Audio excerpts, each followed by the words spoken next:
Lion's tail. Sounds like some mushroom hybrid an influencer tries to sell you on social media, which can apparently give you telekinetic powers, gives you the knowledge by merely glancing at a book, makes you a world-class MMA fighter, and also turns you into an unqualified life coach. Bit of a channel update. Still going to be around for the time being, still moving house, but getting a load of aggro off legal stuff with lawyers, but life is life. So tonight, what better way to drown my sorrows than a cocktail, and I hope you all join me for a drink.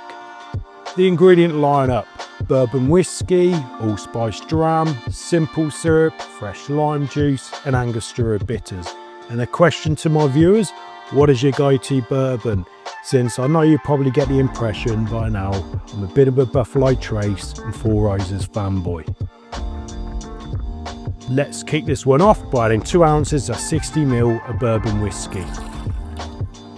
Follow this up with half an ounce, that's 15ml of allspice dram.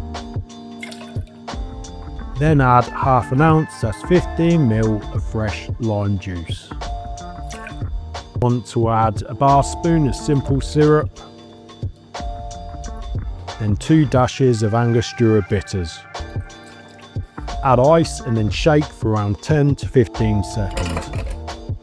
History-wise, this drink first appeared in William Billy Tarling's Cafe Royale cocktail book, and was thought to have been created by an American bartender based in London at the time of Prohibition.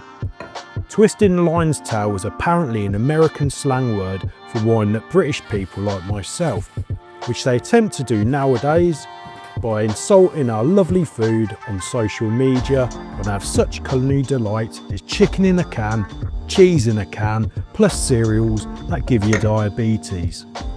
Let's double strain this into a coupe glass. There's no garnish on this cocktail. The taste test. This is just what the doctor ordered. You get the bourbon hit, exactly what you want on a gloomy day like today. The allspice dram has that clove, cinnamon and nutmeg taste, which is brilliant this time of year. And it works really well with that lime juice, which balances it all out. The bitters also add a further dimension, which I like. It's a nice looking drink too, it's like a reddish gold colour. I'm going to give this a solid 6.7 out of 10.